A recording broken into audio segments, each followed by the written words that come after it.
Meu ex-marido leiloou eu e meu filho durante o casamento da minha irmã. Aqui está uma mãe solteira com seu garotinho falido. Alguém quer dar um lance nesse conjunto de inúteis? Ele me humilhou, mas minha vingança o destruiu. Se alguém me dissesse que eu passaria pela maior humilhação da minha vida no casamento da minha irmã, eu teria rido e chamado a pessoa de louca. Mas aqui estou eu, digitando esse relato enquanto ainda tento processar o que aconteceu. Meu nome é Camila. Tenho 32 anos e sou mãe solo do Matheus, de 5 anos. Meu ex-marido Ricardo foi o maior erro da minha vida. No começo ele parecia perfeito, charmoso, atencioso e com uma carreira promissora. Mas depois que engravidei, ele mudou completamente. Ricardo começou a me tratar como um peso, a sair, mais do que ficava em casa, e, eventualmente, me trocou por outra mulher. O divórcio foi um pesadelo e a pensão que ele deveria pagar só existe no papel. Desde então, eu me desdobro em 2 empregos para sustentar meu filho, enquanto Ricardo ostenta uma vida de luxo ao lado da nova esposa. Mas por mais que tudo isso tenha sido difícil, nada me preparou para o que ele faria, no casamento da minha irmã. A verdade é que eu não queria ir. Não porque não amo minha irmã, mas porque sabia que Ricardo estaria lá.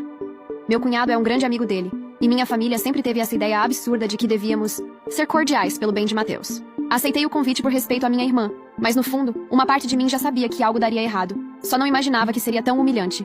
No dia do casamento, vesti meu melhor vestido, que na verdade, comprei em um brechó, mas era bonito o suficiente para me fazer sentir bem. Peguei Matheus e fui. A cerimônia foi linda.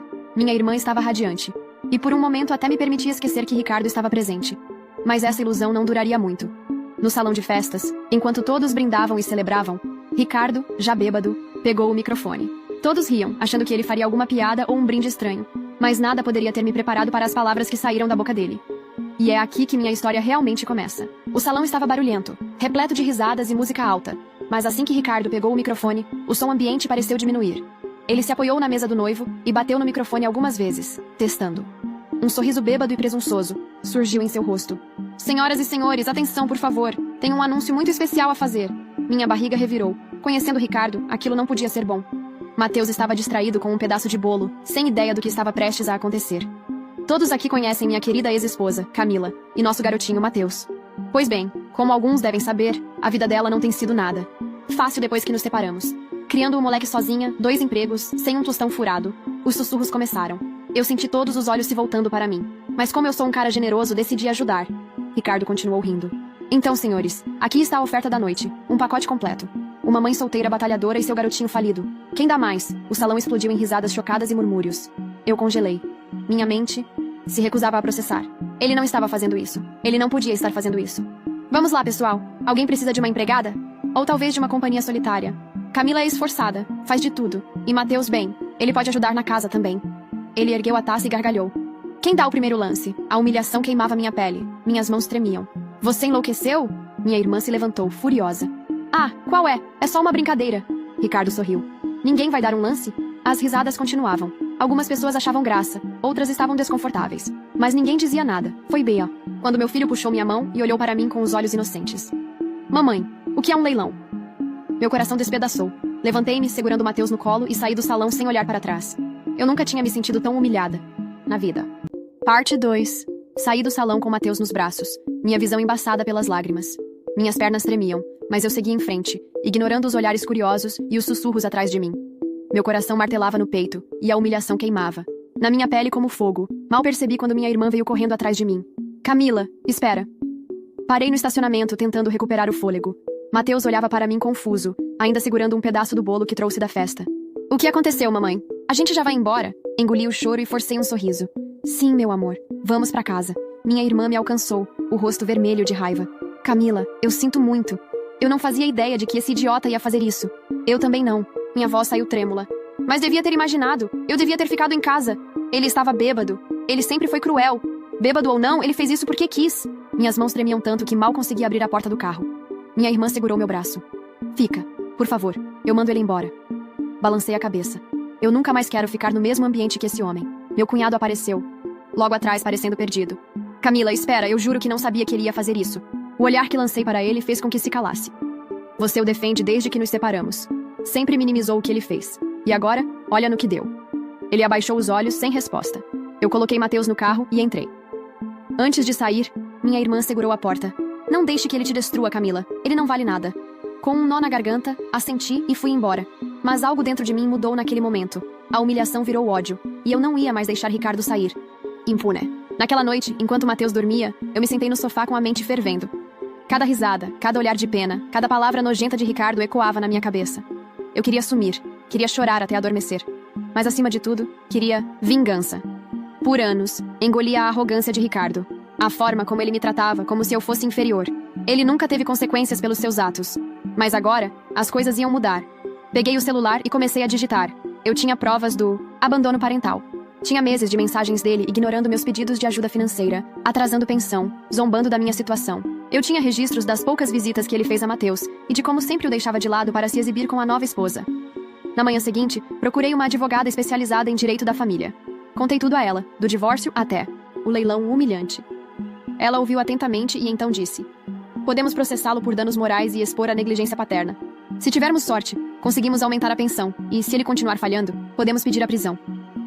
Só a ideia de Ricardo atrás das grades me fez respirar um pouco melhor. Mas isso não era suficiente. Ele me humilhou publicamente. Então, eu faria o mesmo. Comecei a escrever um post detalhando tudo o que aconteceu no casamento da minha irmã. Contei sobre o casamento, sobre como fui para apoiar minha irmã, sobre como Ricardo me leiloou como se eu fosse um objeto. E então, anexei as provas do abandono de Matheus. Esse é o homem maravilhoso que muitos admiram. Finalizei. Postei, dentro de minutos, as notificações começaram a explodir. O nome de Ricardo nunca mais seria o mesmo depois daquela noite. Parte 3. As notificações do meu celular não paravam. Meu post viralizou em poucas horas. As pessoas estavam revoltadas. Que tipo de homem faz isso com a mãe do próprio filho? Imagina como essa criança vai crescer sabendo que o pai a tratou como um fardo. Esse cara merece ser exposto em todo lugar. E foi exatamente o que aconteceu. As pessoas começaram a compartilhar a história. Em grupos do Facebook, no Twitter, até em fóruns de direito. Algumas mulheres contaram experiências parecidas com ex-maridos abusivos. Outras ofereceram apoio. E então, algo que eu não esperava aconteceu. Alguém marcou o chefe de Ricardo. No dia seguinte, recebi uma mensagem dele. Você me destruiu. Perdi meu emprego. Tá feliz? Sim, eu estava. Mas ele não ia parar por aí. No mesmo dia, recebi um e-mail do meu advogado. Ricardo estava tentando me processar por difamação. Só que ele não tinha ideia de como funcionava a lei. Tudo o que postei era verdade. Eu tinha provas. Além disso, agora minha advogada já estava com a papelada para aumentar a pensão. E cobrar os meses atrasados. Se ele achava que podia escapar sem consequências, estava enganado. E então, a cereja do bolo. Minha irmã me ligou indignada. O imbecil tentou entrar na casa dos nossos pais para reclamar sobre você. Ele estava gritando no portão. O quê? Meu marido foi lá expulsar ele. Ele surtou quando descobriu que a empresa dele estava se livrando dele. Eu sorri. Pela primeira vez em anos eu sentia que estava vencendo. Mas ainda não era o fim. Eu queria vê-lo pagar até o último centavo que devia ao nosso filho. E não ia parar até conseguir. A queda de Ricardo foi rápida e cruel. Depois de ser demitido, ele tentou se reerguer, mas seu nome estava manchado. A história se espalhou pela cidade e ninguém queria contratá-lo. Sua nova esposa, que adorava ostentar o dinheiro dele, não. Demorou a abandoná-lo. E então, veio a bomba final. Minha advogada me ligou com uma voz satisfeita. Conseguimos. O juiz determinou que Ricardo tem que pagar todas as pensões atrasadas de uma vez, ou terá prisão decretada. Senti um frio na espinha. Você acha que ele vai pagar? Ela riu. Ele não tem escolha. Se não pagar, vai preso. No mesmo dia, Ricardo apareceu na porta da minha casa. Eu já esperava que ele fizesse algo do tipo. Você acabou com a minha vida. Ele gritou, os olhos vermelhos. Está feliz. Agora, Camila. Cruzei os braços, olhando para ele sem medo. Feliz não, mas aliviada sim. Você me destruiu por um erro. Foi só uma brincadeira. Uma brincadeira que custou tudo para você. Que ironia, não? Ele tremeu de raiva. Eu não tenho dinheiro para pagar essa maldita pensão. Então você tem duas opções. Pagar ou ir preso. Escolha. Ele me olhou com ódio. Mas no fundo sabia que não tinha saída. E então, alguns dias depois, uma transferência caiu na minha conta. Cada centavo que ele devia para Matheus. Pela primeira vez em anos eu estava livre. E ele, arruinado. O alívio que senti ao ver a transferência de Ricardo foi indescritível. Cada centavo que ele devia a Matheus estava ali, na minha conta, ao alcance das minhas mãos. Era como se uma grande carga tivesse sido tirada de mim. As últimas marcas daquela humilhação começaram a desaparecer. Mas, mais importante do que o dinheiro, eu sentia que finalmente tinha recuperado meu poder. Não foi apenas sobre a pensão. Não foi só sobre a vingança. Foi sobre mostrar a mim mesma que eu não precisava de Ricardo. Que eu podia sobreviver sozinha e criar meu filho sem o apoio de um homem que nunca mereceu estar ao nosso lado. Matheus não entendia exatamente o que estava acontecendo, mas a cada dia eu via um brilho diferente nos seus olhos. Ele parecia mais leve, mais feliz. E isso era o que realmente importava. Ricardo desapareceu da nossa vida como uma nuvem de poeira. Tentei ao máximo não pensar nele, não dar atenção ao que ele tentava fazer por trás das cortinas. Ele ainda me mandava mensagens de raiva, ameaças vazias, mas eu as ignorava. Eu finalmente estava livre. Livre das mentiras, das humilhações e principalmente livre do medo. E agora, a nossa vida começava de novo. Sem os grilhões de um relacionamento abusivo, sem a sombra de um homem que, embora fosse o pai de Matheus, nunca foi digno de ser chamado de pai. Eu olhava para o futuro com esperança. Agora, eu tinha tudo o que precisava: meu filho, minha força e minha paz. E nada mais importava.